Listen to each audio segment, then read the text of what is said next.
ಕರ್ನಾಟಕದ ಮಾನ ಮೂರಾಬಟ್ಟೆ ಆಗ್ತಿದೆ. ಒಬ್ಬ ಬೇಜವಾಬ್ದಾರಿ ಸಂಸದನ ವಿಕೃತ ಲಾಲಸೆ ರಾಜ್ಯದ ಅಸ್ಮಿತೆಗೆ ಬೆಂಕಿ ಹಚ್ಚಿದೆ.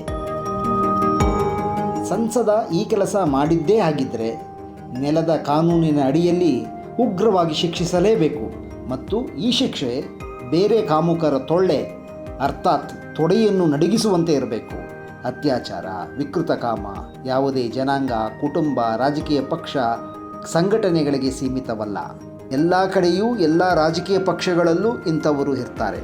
ಉದಾಹರಣೆಗೆ ಕಾಂಗ್ರೆಸ್ನ ಸಚಿವರಾಗಿದ್ದ HY ಮೇಟಿ, BJPಯ ರಮೇಶ್ ಜಾರಕಿಹೊಳಿ ಇನ್ನಿತರರು.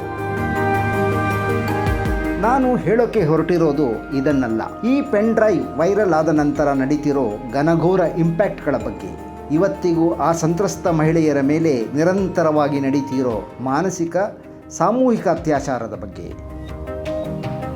ಸ್ನೇಹಿತರೆ, ನೀವಿನ್ನೂ ನಮ್ಮ ಚಾನಲ್ಗೆ ಸಬ್ಸ್ಕ್ರೈಬರ್ ಆಗದಿದ್ದಲ್ಲಿ ದಯವಿಟ್ಟು ಕೆಳಗಿನ ಬಟನ್ ಒತ್ತೋ ಮೂಲಕ ಸಬ್ಸ್ಕ್ರೈಬರ್ ಆಗಿ, ನೋಟಿಫಿಕೇಷನ್ಗಾಗಿ ಬೆಲ್ ಐಕಾನನ್ನು ಒತ್ತಿ, ಕಾಮೆಂಟ್ ಮಾಡಿ, ನಮ್ಮ ತಪ್ಪುಗಳನ್ನು ತಿದ್ಕೊಳ್ಳೋಕ್ಕೆ ಅವಕಾಶ ಕೊಡಿ. ಗೆಳೆಯರೇ, ಮೇಲ್ನೋಟಕ್ಕೆ ಸಂಸದ ಪ್ರಜ್ವಲ್ ರೇವಣ್ಣ ಮಾಡಬಾರದ್ದು ಮಾಡಿರೋದು ಕಾಣಿಸ್ತಾ ಇದೆ.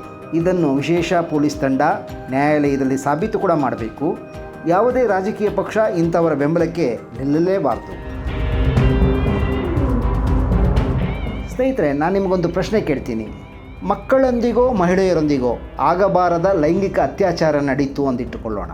ನಮಗೆ ಮೊದಲು ಗೊತ್ತಾದರೆ ಏನು ಮಾಡಬೇಕು? ಅದನ್ನು ಸಕ್ಷಮ ಪ್ರಾಧಿಕಾರದ ಎದುರು ತರಬೇಕು, ದೂರು ಕೊಡಬೇಕು. ತನಿಖಾ ತಂಡ ಸಂತ್ರಸ್ತೆಯರ ಹೆಸರನ್ನಾಗಲಿ ಭಾವಚಿತ್ರವನ್ನಾಗಲಿ ಬಹಿರಂಗವಾಗಲು ಬಿಡಬಾರ್ದು. ಅಷ್ಟೇ ಏಕೆ, ಪತ್ರಿಕೆ ಮತ್ತು ಟಿವಿಗಳಲ್ಲೂ ಸಂತ್ರಸ್ತೆಯರ ಕಿಂಚಿತ್ ಗುರುತು ಸಿಗದಂತೆ ಮುತುವರ್ಜಿ ವಹಿಸಬೇಕು. ಇದು ಅಪ್ರಾಪ್ತರಿಗೂ ಅನ್ವಯಿಸುತ್ತೆ. ಇದು ಕನಿಷ್ಠ ಸಾಮಾನ್ಯ ಜ್ಞಾನ ಇರೋ ಎಲ್ಲರಿಗೂ ಗೊತ್ತಿರೋ ವಿಚಾರ.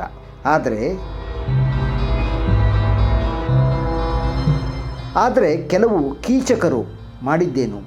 ಸಾವಿರಾರು ಸಂಖ್ಯೆಯಲ್ಲಿ ಈ ಅಶ್ಲೀಲ ವಿಡಿಯೋ ಇರೋ ಪೆನ್ಡ್ರೈವ್ಗಳನ್ನು ಹಂಚಿದ್ರು, ಮನೆಯೊಳಗೆ ಎಸೆದು ಬಂದರು, ಬೀದಿಗಳಲ್ಲಿ ಚೆಲ್ಲಾಡಿದರು, ಪಾರ್ಕ್ಗಳಲ್ಲಿ ತಂದು ಸುರಿದ್ರು. ಪಾಪಿಗಳು. ಅಟ್ಲೀಸ್ಟ್ ಯುವತಿಯರ, ಮಹಿಳೆಯರ ಮುಖವನ್ನು ಕೂಡ ಬ್ಲರ್ ಮಾಡಿರಲಿಲ್ಲ.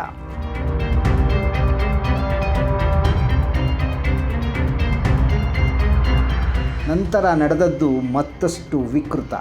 4 ಗೋಡೆಗಳ ಮಧ್ಯೆ ಇಬ್ಬರ ನಡುವೆ ನಡೆದ ಕ್ರಿಯೆಯನ್ನು ಸಾರ್ವಜನಿಕವಾಗಿ ವಿಕೃತ ಮನಸ್ಥಿತಿಯವರು ಎಂಜಾಯ್ ಮಾಡ್ತಾ ಇದ್ದಾರೆ. ಈ ವಿಡಿಯೋ ವೈರಲ್ ಮಾಡಿದವರು ಆ ಸಂತ್ರಸ್ತೆಯರ ಪೈಕಿ ತಮ್ಮ ಹೆಣ್ಣು ಮಗಳೋ ಸಂಬಂಧಿಯೋ ಇದ್ದರೆ ಹಿಂಗೆ ಮಾಡ್ತಿದ್ರಾ? ಇದರ ಪರಿಣಾಮ ಏನಾಗಿದೆ ಗೊತ್ತಾ? ವಿಡಿಯೋದಲ್ಲಿದ್ದ ಹೆಣ್ಮಕ್ಕಳು ಊರು ಬಿಟ್ಟಿದ್ದಾರೆ. ಹೆತ್ತವರು, ಪೋಷಕರು ಅವಮಾನದಿಂದ ಪ್ರಾಣ ಕಳೆದುಕೊಳ್ಳುವ ಮಾತನ್ನು ಆಡ್ತಾ ಇದ್ದಾರೆ. ಜನ ಬಾಯಿಗೆ ಬಂದಂತೆ ಆ ವಿಡಿಯೋದಲ್ಲಿ ಇರುವ ಹೆಣ್ಣು ಮಕ್ಕಳ ಬಗ್ಗೆ ಮಾತಾಡ್ತಾ ಇದ್ದಾರೆ. ಗೃಹಿಣಿಯರ ಗಂಡಂದಿರು ಹೊರಗಡೆ ಬರ್ತಿಲ್ಲ, ಯಾರ ಫೋನು ಕೂಡ ಪಿಕ್ ಮಾಡ್ತಾ ಇಲ್ಲ. ನೀವೊಮ್ಮೆ ಸಾಮಾನ್ಯ ಜನರನ್ನು ಮಾತಾಡಿಸಿ ನೋಡಬೇಕು.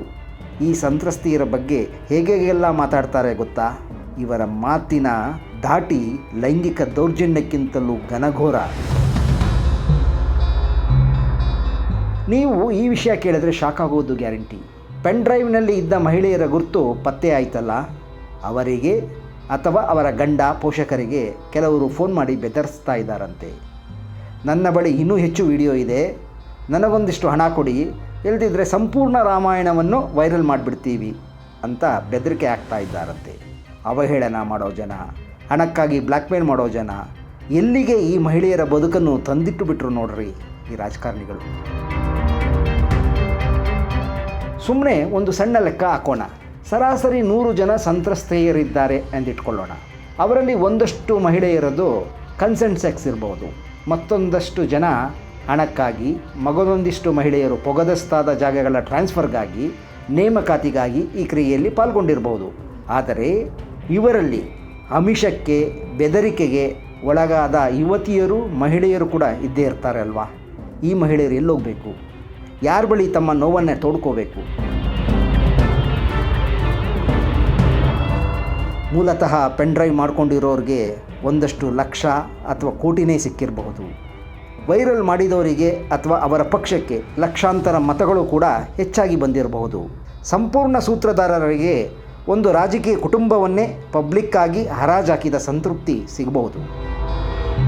ಆದರೆ ಈ ಹೆಣ್ಣು ಮಕ್ಕಳ ಪಾಡು ಇವರನ್ನು ಹೆತ್ತವರು, ಪೋಷಕರು, ಗಂಡಂದಿರು ಅನುಭವಿಸುತ್ತಿರುವ ಸಾಮಾಜಿಕ ಅವಮಾನ. ಪ್ರಜ್ವಲ್ ರೇವಣ್ಣ ತಪ್ಪು ಮಾಡಿದರೆ ಅವರಿಗೆ ನೆಲದ ಕಾನೂನಿನ ಅಡಿಯಲ್ಲಿ ಉಗ್ರ ಶಿಕ್ಷೆಯಾಗಿದೆ. ತದನಂತರ ಇದನ್ನು ವೈರಲ್ ಮಾಡಿದ ಅವರಿಗೂ ಕಾನೂನಿನಡಿಯಲ್ಲಿ ಇಷ್ಟೇ ಶಿಕ್ಷೆ ಸಿಗಲಿ. ದಯವಿಟ್ಟು ಸ್ನೇಹಿತರೆ, ನಿಮ್ಮ ಬಳಿಯೋ ಅಥವಾ ನಿಮ್ಮ ಸ್ನೇಹಿತರ ಬಳಿಯೋ ಈ ವಿಡಿಯೋ ಅಥವಾ ಪೆನ್ ಡ್ರೈವ್ ಇದ್ದರೆ ಅದನ್ನು ಶೇರ್ ಮಾಡಬೇಡಿ, ಅಥವಾ ಕುತೂಹಲಕ್ಕೂ ಅದನ್ನು ತರಿಸ್ಕೊಳ್ಬೇಡಿ. ಸಂತ್ರಸ್ತರ ಮಹಿಳೆಯರ ಬಗ್ಗೆ ಒಂದಷ್ಟು ಸಹಾನುಭೂತಿ ಇರಲಿ. ಒಟ್ಟಿನಲ್ಲಿ ಹೇಳೋದಾದರೆ, ಪೆನ್ ಡ್ರೈವ್ ಹೆಸರಲ್ಲಿ ರಾಜಕಾರಣಿಗಳು ಮತಗಳ ಬೆಳೆ ಬೇಯಿಸ್ಕೊಳ್ತಿದ್ರೆ, ಸಂತ್ರಸ್ತರ ಮಹಿಳೆಯರು ನಿರಂತರವಾಗಿ ಇವರಿಂದ ಸಾಮೂಹಿಕ ಅತ್ಯಾಚಾರಕ್ಕೆ ಒಳಗಾಗ್ತಾ ಇದ್ದಾರೆ. ಇದೇ ಅಲ್ವಾ ದುರಂತ ಅಂದರೆ.